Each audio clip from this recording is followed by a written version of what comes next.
Hello everyone, this is Shoaib Aftab. और यार आज के इस वीडियो में एक बहुत इंपॉर्टेंट टॉपिक के बारे में बात करने वाला हूं जो काफी लोग डिस्कस इस पॉइंट ऑफ टाइम पे नहीं कर रहे हैं कि यार एनसीईआरटी फिजिक्स पढ़नी तो है। हमने सब जगह सारे वीडियोस, आप किसी भी क्रिएटर के किसी भी टीचर को अगर आप फॉलो करते हैं, सब आपको एक ही बात कहेंगे कि अपडेटेड सिलेबस आने के बाद, पिछले 2-3 साल के पेपर के ट्रेंड देखने के बाद एनसीईआरटी फिजिक्स एक बहुत इंपॉर्टेंट रिसोर्स हो गई है। एनसीईआरटी फिजिक्स को भी आपको उतना ही इंपॉर्टेंस देना है, उतनी ही डिटेल में पढ़नी है जितनी कि आप बायो को देते हो, जितने कि आप इनऑर्गेनिक में पढ़ते हो या ऑर्गेनिक में एनसीईआरटी पढ़ते हो। सो यार ये तो आपको सबने बता दिया, लेकिन क्या ऐसा पॉसिबल है कि आप एक एक लाइन बायो की भी रट रहे हो, एक एक लाइन बायो की याद कर रहे हो, एक एक लाइन इनऑर्गेनिक केमिस्ट्री के अंदर एनसीईआरटी की पढ़ रहे हो, एंड सेम इंटेंसिटी के साथ आप फिजिक्स के अंदर भी एक एक लाइन, एक एक चीजें जो है आप याद करके चलो? ऑब्वियसली यार सेम लेवल पे प्रिपरेशन पॉसिबल नहीं हो पाएगी। आपको फॉर्मूले याद करने हैं, आपको कॉन्सेप्ट्स भी समझना है, आपको क्वेश्चन सॉल्व करने हैं, प्रीवियस ईयर क्वेश्चन सॉल्व करने हैं, जेई मेंस के पीवाईक्यू सॉल्व करने हैं, कॉम्प्लिकेटेड क्वेश्चन सॉल्व करने हैं, मॉडरेट क्वेश्चन सॉल्व करने हैं। उसके बाद आपको एनसीईआरटी भी पढ़नी है, एनसीईआरटी बेस्ड क्वेश्चन भी सॉल्व करने हैं। बट एनसीईआरटी को पढ़ने का एक बहुत अच्छा तरीका है जिससे आपका टाइम वेस्ट नहीं होगा। आपको पूरी की पूरी एनसीईआरटी नहीं पढ़नी पड़ेगी। बायो में जैसे आप एक एक लाइन पकड़ के रटते रहते हो, वैसा आपको नहीं करना पड़ेगा। एनसीईआरटी फिजिक्स करने का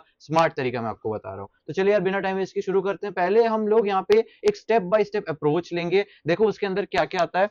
सबसे पहले आता है कि यार स्किम थ्रू द चैप्टर। एक बार क्या करो, एक बार आप पूरे जो है एनसीईआरटी को पलट के एक बार फटाफट एक बार देख लो, ठीक है, स्किम करो, ठीक है। उसके बाद आप क्या कर सकते हो, डीप डाइव करो एक बार थ्योरी में कि यार एक्चुअली जो है एनसीईआरटी बोलना क्या चाह रही है, एक्चुअली वो कॉन्सेप्ट आपको बताना क्या चाह रहा है, ठीक है। उसके बाद आप आओगे एग्जाम्पल्स पे कि यार कोई भी एग्जाम्पल दिया है, कोई इंटेक्स्ट क्वेश्चन सॉल्व किया हुआ है, आपको वो देखना है कि वो कैसे सॉल्व हो रहा है। उसके बाद हमारा फोकस रहेगा डेरिवेशंस पे।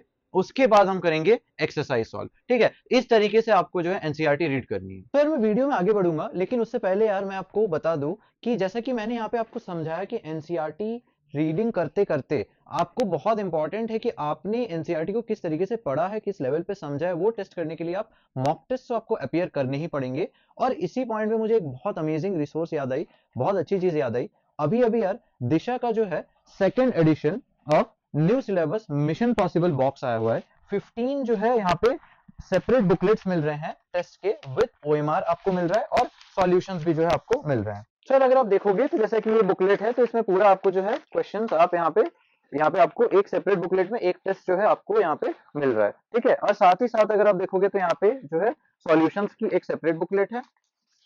ये सॉल्यूशंस की बुकलेट है, यहाँ पे आपको टेस्ट के जो है सॉल्यूशंस दिए हुए हैं यहाँ पे, ठीक है।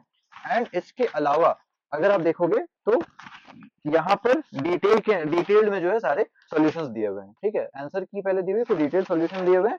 एंड सिर्फ यही नहीं यार, यहाँ पे आपको जो है ताकि आप अटेम्प्ट कर पाओ ढंग से, आपको यहाँ पे ओएमआर शीट्स भी जो है बिल्कुल दिए गए हैं। तो अगर आप देखोगे तो ये जो ओएमआर शीट्स है, ये ओएमआर शीट्स पे जो है आप अपने टेस्ट को अपीयर कर रहे होंगे। इसके अलावा ऑल इंडिया रैंक प्रेडिक्टर, ताकि आप अपने रैंक के बेसिस पे आप अभी कहाँ पे स्टैंड कर रहे हो आप ये समझ सको। और यार यहाँ पर अगर आप अपना ये जो क्यूआर कोड है इसको स्कैन करोगे तो आपको जो है परफॉर्मेंस एनालाइजर भी मिलता है, जिससे आप अपने वीक एरियाज को जो है जान सकोगे। इनके क्वेश्चंस जो होते हैं वो 100% ऑथेंटिक और एरर फ्री होते हैं। सिर्फ यही नहीं यार, आपको फिजिक्स, केमिस्ट्री और बायोलॉजी के क्विक रिवीजन नोट्स भी है जो एज पीडीएफ अवेलेबल है। बाकी यार ये जो फ्री बुक है एक्सपेरिमेंटल फिजिक्स और केमिस्ट्री के लिए, इसके बारे में तो मैंने आपको बता ही दिया है। आप लिंक्स को नीचे मेरे डिस्क्रिप्शन पे क्लिक करके जो है इनको बाय आउट कर सकते हो। एंड सो यार उसको चेकआउट करो अभी जाके। अब हम आगे बढ़ते हैं हमारे मेन वीडियो। सर अब मैं आपको डिटेल में बताऊंगा कि क्या क्या स्टेप्स आपको फॉलो करने, कैसे करना है, ठीक है। चलो तो सबसे पहले बहुत इंपॉर्टेंट है कि एनसीईआरटी की लाइन आप पढ़ रहे हो, लेट से कि जैसे एक्सरसाइजेस हैं, एग्जांपल्स हैं यहाँ पे, ठीक है। फिर लेट से पॉइंट्स टू पॉन्डर है, समरी है, ठीक है। तो यहाँ पे आपको बेस्ट क्या है कि आपको पता होना चाहिए कि इसके में से आपको क्या क्या चीजें बिल्कुल बहुत सॉलिड तरीके से याद करनी है और कौन सी चीजें हैं जो आप जो है इंपॉर्टेंट तरीके से, बस इंपॉर्टेंट चीजें ही पढ़ के आपका मैनेज हो सकता है। तो देखो, जब आप टेक्स्ट पढ़ रहे हो आपको क्या करना है, इंपॉर्टेंट पॉइंट्स को हाईलाइट करना है, मार्कर को यूज करना है, ताकि आप जो है कोई भी फॉर्मूला या डेफिनेशन या कोई डेटा हो तो आपको करना है। आपको जो है नोट्स बनाने हैं, हर चैप्टर को जो है आपको खुद के वर्ड्स में जो है आप उसको बना सकते हो नोट्स। एक एनसीईआरटी के भी नोट्स आप बना सकते हो। बेसिकली आप एनसीईआरटी के पेज में ही आप जो है थोड़े बहुत खुद के नोट्स बना सकते हो कि हाँ यार इस पेज में जो है यही चीजें इंपॉर्टेंट है, ठीक है। उसके बाद आप डायग्राम्स यूज कर सकते हो और आपको जो है रेगुलर रिवीजन करना है। मतलब आप क्या करो, लेबल करो, ठीक है, लेबलिंग प्रैक्टिस करो, देन आप जो है जो ग्राफ्स बने हुए उसको एक बार खुद से बना करके याद करने की कोशिश करो, ठीक है। इससे जो डायग्राम बेस्ड क्वेश्चन है या ग्राफ बेस्ड क्वेश्चन है ये आपके सॉल्व हो रहे होंगे और आपको रेगुलरली रिवाइज करना है। अब मैं आपको बता रहा हूँ कि एक्चुअल सीक्वेंस क्या होना चाहिए। तो सबसे पहले जैसे ही आपने एक बार ओवरऑल जो है घुमा के सारे पेजेस पलट के देख लिया है, एक बार स्किम कर लिया है पूरा चैप्टर, आपको पता है कि हाँ यार ये चैप्टर में ये चीजें हैं, तो आप स्टार्ट करो। जो आप प्रॉपर याद करने की चीज है ना, वो आपको पता है कहां से स्टार्ट करनी है। आपको स्टार्ट करनी है जो है पॉइंट्स टू पॉइंटर से और समरी से।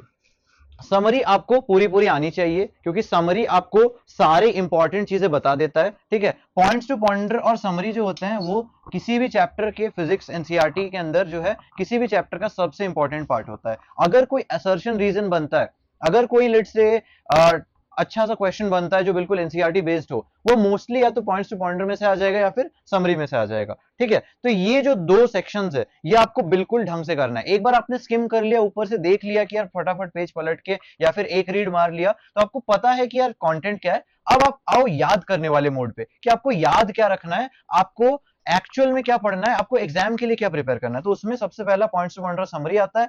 नेक्स्ट आप क्या करो, नेक्स्ट आप करोगे सॉल्व्ड एग्जांपल्स, ठीक है। ये जैसे एक्सरसाइजेस है और यहाँ पे सॉल्व्ड एग्जांपल्स है। नेक्स्ट आप क्या करोगे, सारे सॉल्व्ड एग्जांपल्स को आप जो है एक बार या तो अगर वो न्यूमेरिकल बेस्ड है तो आप एक बार अपने नोटबुक खोल करके एक बार खुद से उसको सॉल्व करने की कोशिश करो, या फिर अगर न्यूमेरिकल बेस्ड नहीं है, जैसे यहाँ पे बिल्कुल पैराग्राफ वाला क्वेश्चन है, तो उसको ढंग से समझने की कोशिश करो क्योंकि यहाँ से ही असर्शन रीजन आएगा, यहीं से ही आपका स्टेटमेंट बेस्ड क्वेश्चन आ जाएगा, या फिर यहाँ पे डायरेक्ट डायरेक्ट टाइप के भी इस टाइप के क्वेश्चन जो उठ के आ सकते हैं, बस उसको एमसीक्यू फॉर्मेट में कन्वर्ट कर दिया जाएगा एग्जाम में, ठीक है। तो जितने भी सॉल्व्ड एग्जांपल्स है ये जो है थर्ड नंबर पे इंपॉर्टेंट है, ठीक है। तो नंबर 1 हो गया पॉइंट्स टू पॉइंटर, नंबर 2 हो गया समरी, नंबर 3 हो गया आपका एग्जाम्पल, ठीक है, सॉल्व्ड एग्जांपल्स। उसके बाद आप आओ बैक एक्सरसाइजेस पे। आजकल ट्रेंड आ रहा है कि बैक एक्सरसाइजेस के क्वेश्चंस काफी हद तक पूछे जा रहे हैं। बैक एक्सरसाइज हो गया, एग्जाम्पलर हो गया। पहले ऐसा नहीं होता था यार, पहले जनरली पीवाईक्यू वाले क्वेश्चंस, पीवाईक्यू टॉपिक्स वाले क्वेश्चंस बिल्कुल फिक्स पैटर्न वाले क्वेश्चंस होते थे जो हर बार पूछे जाते थे, एंड जिसकी कंसेप्चुअल क्लैरिटी अच्छी होती थी, जो मॉड्यूल्स अच्छे से सॉल्व करता था, कोचिंग में जो प्रॉब्लम्स दिए गए हैं उनको अच्छे से सॉल्व करता था, उनके ही जो है सबसे अच्छे नंबर आते थे, ठीक है। एंड बाहर से ज्यादा, मतलब बाहर से तो नहीं बट एनसीईआरटी, कोर एनसीईआरटी में से बहुत क्वेश्चंस नहीं आते थे। सिर्फ सिर्फ जो है एक आध डायग्राम आ गया, जैसे मेरे नीट 2020 के टाइम पे एक ग्राफ जो है आ गया था कॉपर की कंडक्टिविटी वाला। तो इस टाइप से एनसीईआरटी के अंदर की कुछ कुछ चीजें आती थी। बट अब जितने भी ग्राफ्स है, जितने भी डायग्राम्स है, जितने भी टेबल्स है, या लेट्स से कोई चार्ट है, ठीक है, वो सारी चीजें आपको पढ़नी है, ठीक है। देन आ जाओ यार एक्सरसाइजेस पे। एक्सरसाइज बहुत इंपॉर्टेंट है। तो पहला आपका हो गया पॉइंट्स टू पॉइंटर समरी, फिर एग्जांपल, और फिर नंबर 4 पे आपके आ गए एक्सरसाइजेस। तो आपको एक्सरसाइजेस सारे करनी है और उसके अंदर आपको जो एडिशनल आप कर सकते हो, जनरली एडिशनल का रिक्वायरमेंट नहीं होता है बट फिर भी आप जो है उसको भी कर सकते हो, ठीक है। अपार्ट फ्रॉम दैट एग्जाम्पलर आपको करना है, कोशिश करो कि एग्जाम्पलर पूरा पूरा जितना कर पाओ, ठीक है। और क्या क्या चीजें आपको माइंड में रखनी है। कहीं पे भी एप्लीकेशन वाला पार्ट आता है। डायग्राम्स और ग्राफ्स का तो मैंने आपको बता दिया है, कहीं पे भी डायग्राम आए, कहीं पे भी ग्राफ आए, आपको वो चीजें पक्का आनी चाहिए क्योंकि वो एग्जैक्ट रिपीट हो सकता है, एग्जैक्ट जो है बन के क्वेश्चन बन के आ सकता है। हमारे टाइम पे भी आ गया था नीट 2020 के टाइम पे, जब एनसीईआरटी को हम लोग इतना इंपॉर्टेंस देते भी नहीं थे। फिजिक्स एनसीईआरटी हम लोग इतना नहीं पढ़ते थे, हम बायो के लिए पढ़ते थे, इनऑर्गेनिक के लिए बिल्कुल एनसीईआरटी पढ़ते थे, ठीक है। तो फिजिक्स एनसीईआरटी हमारे टाइम पे इतनी इंपॉर्टेंट नहीं थी, फिर भी ग्राफ आ गया, तो अब तो बहुत ज्यादा इंपॉर्टेंट है।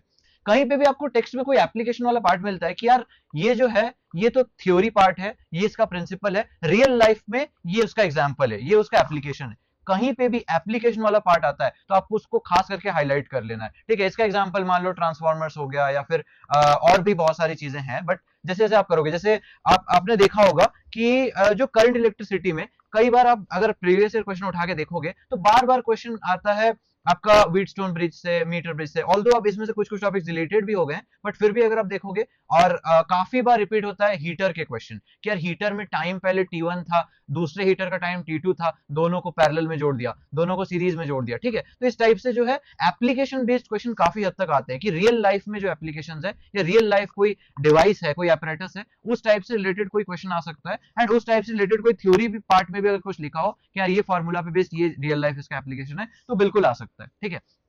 इंटेक्स्ट क्वेश्चन का मैंने आपको बता ही दिया, एग्जाम्पल्स का मैंने आपको बता ही दिया। तो जितने भी एग्जाम्पल्स है, जितने भी इंटेक्स्ट क्वेश्चंस है, वो आपको बिल्कुल जो है आने चाहिए। एंड फैक्ट्स, कोई भी फैक्ट दिया हो कि यार हाँ ये ऐसा होता है या फिर ये इतना है, ये इसकी इतनी वैल्यू है, तो एटलीस्ट कोई फैक्ट्स है तो वो भी आपको पता होने चाहिए, उसको आप लिख लो, उसको एटलीस्ट आप एफ मार्क कर दो या फिर उसका एक गोला बना लो या कुछ भी मार्क कर दो, जिससे आपको पता चले कि हाँ यार ये एक फैक्ट है, पता होना चाहिए। मतलब ये जनरली वैसे फैक्ट्स नहीं पूछे जाते हैं, बट बाई चांस पूछे गए तो इसलिए फैक्ट के नाम से आप उसको रख सकते हो। इसके बाद आता हूं मैं डेरिवेशंस पे। अब ये डेरिवेशंस आपको याद नहीं रखने हैं कि एग्जैक्ट पूरा पूरा डेरिवेशन हमें याद है, बट हाँ एटलीस्ट आपको पता होना चाहिए कि डेरिवेशन हो कैसे रहा है, वो कैसे उन्होंने उस चीज को पूरा डिराइव कर रखा है, ठीक है। एटलीस्ट आपको एक बेसिक आइडिया होना चाहिए। सो यार मोटा मोटा तो यही था, एक बार फिर से समराइज कर देता हूं।